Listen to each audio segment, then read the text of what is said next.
Welcome to Crime 411. Today we are going to be discussing the case of Keaton Boggs, a 5-year-old West Virginian boy that was beat to death and succumbed to his injuries on March 20th. And in custody are three people right now: his biological grandmother on his father's side, Michelle Boggs. She is seen here on the right. Her daughter, which would be Keaton's aunt, Chastity Wodzinski, and her husband, Peter Wodzinski, who would be the boy's uncle. All of these folks are on the father's side of the family. Now, I want to give you a little bit of a background here. Keaton was in their custody after his father passed away last summer. Now, his father had passed away from a heroin overdose. Sadly, he had been sober for well over a year when he apparently relapsed and had this episode. And after he passed away, Keaton was put in the care of his biological grandmother, his biological aunt, and her husband. Keaton's mother, Jessica, I've been in touch with her, and my heart breaks for this woman. She is a pillar of strength through all of this.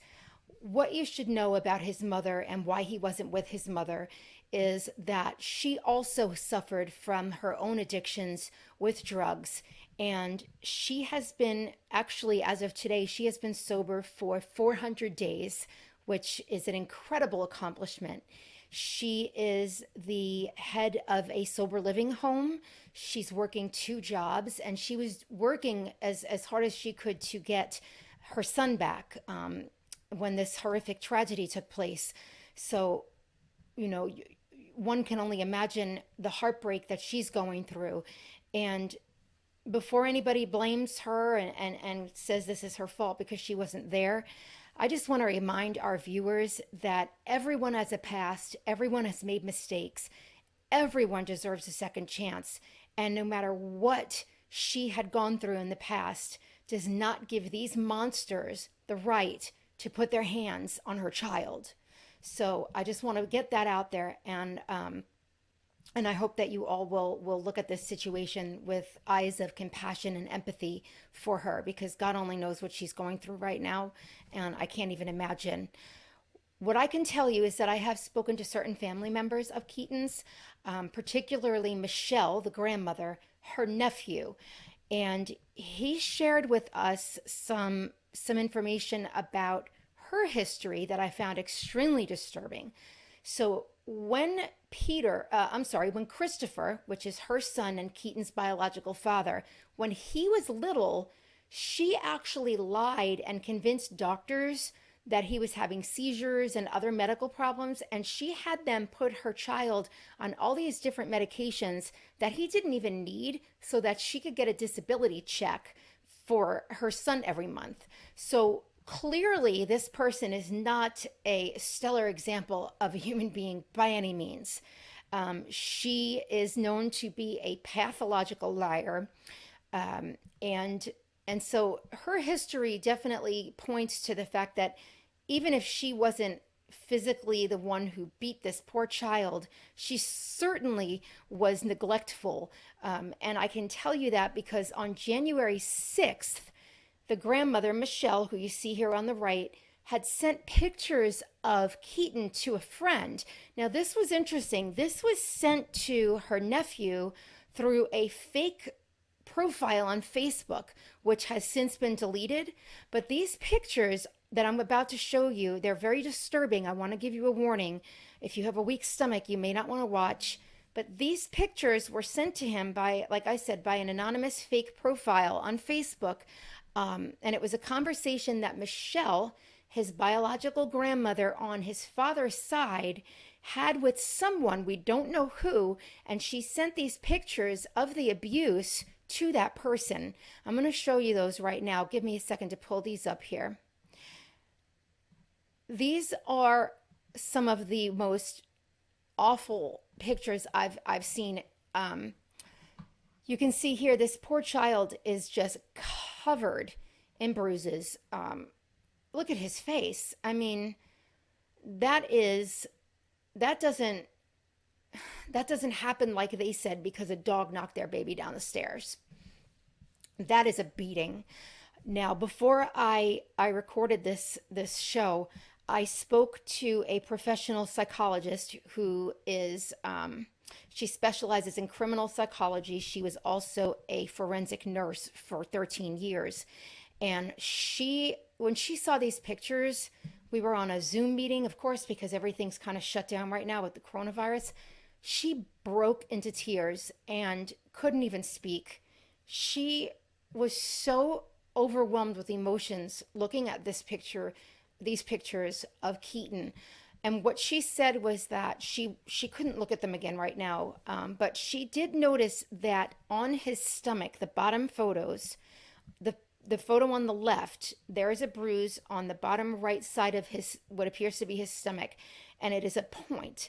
And what she said was that in her experience, what that looked like to her was the steel tip of a cowboy boot that he had been kicked, and that she said right off the cuff that stood out to her as a steel tip of a cowboy boot. Now, she can't confirm or deny that, but that is what she said it looked like.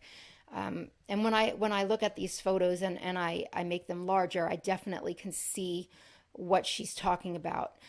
But if you look at these photos, this poor boy was covered in bruises. And this here was from January the 6th. January the 6th. Now, this boy did not succumb to his injuries until March 20th.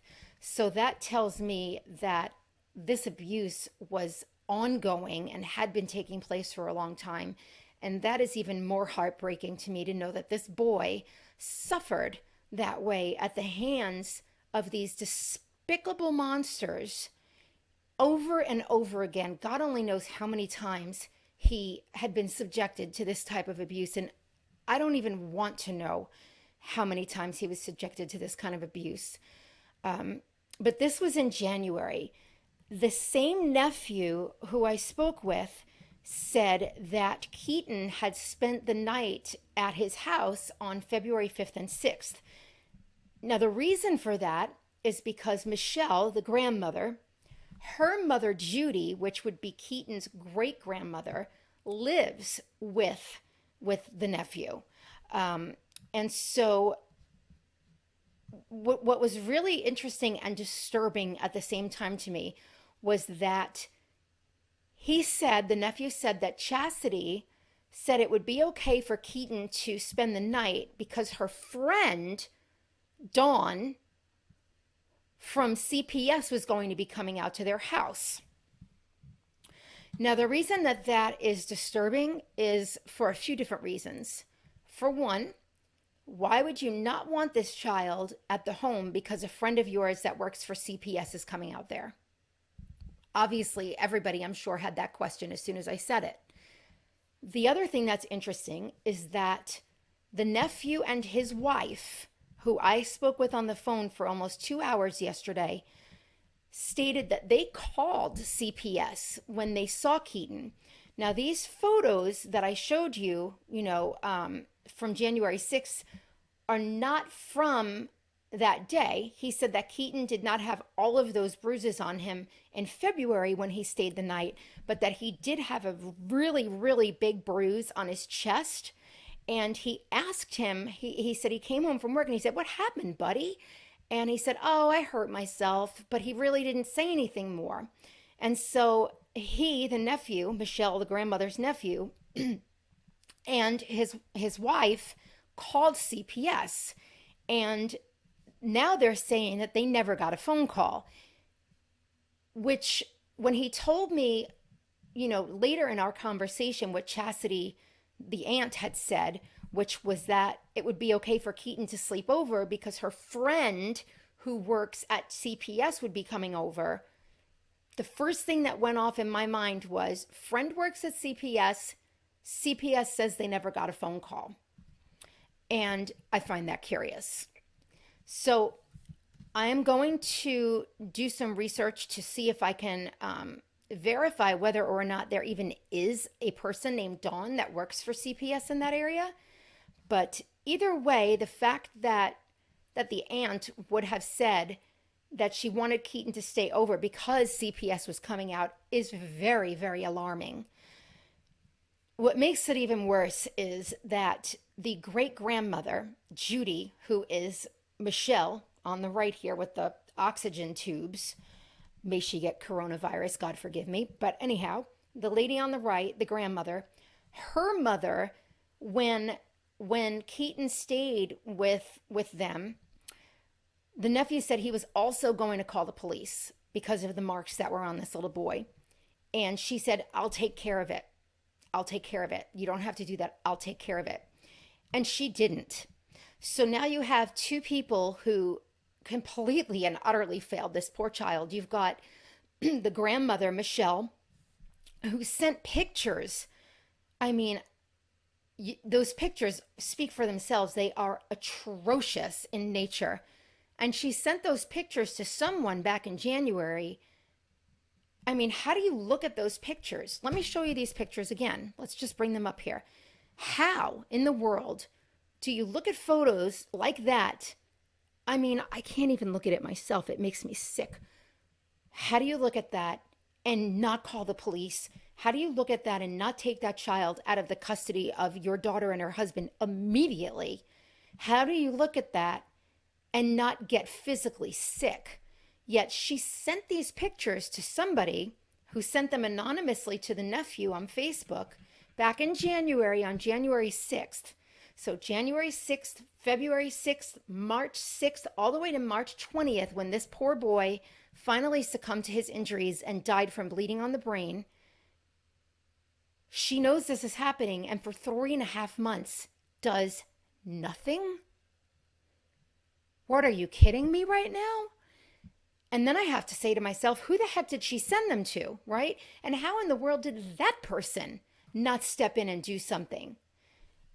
It just blows my mind. Now you've got the great grandmother who sees these bruises on this little boy's chest because he's in the house with her. CPS is called by the nephew. She says, don't call the police. I'll take care of it. She also clearly does nothing because this boy has since passed away. So she did nothing to help him. Now, I don't know if Michelle, the grandmother, was sending those photos to her mother or to a friend, but there are at least 2 people plus 2 more people, the aunt and the uncle. That's 3 to 4 people who clearly, utterly failed this poor boy. And because of those people and their disgusting hands, this little boy is now passed away. And his poor mother is left to suffer the consequences. And like I said, before you say anything about his mother, I'm going to tell you right now, she already feels an amount of pain and guilt that you cannot even begin to imagine. And through this, she is still staying sober. That is amazing. That is miraculous. And that shows that she is a pillar of strength for her son right now. So please don't say anything bad about her. Sober for 400 days today, Jessica. Congratulations. I can tell you that at least Crime 411 is very proud of you for that. And we are behind you 100% to make sure that you get justice for your little boy.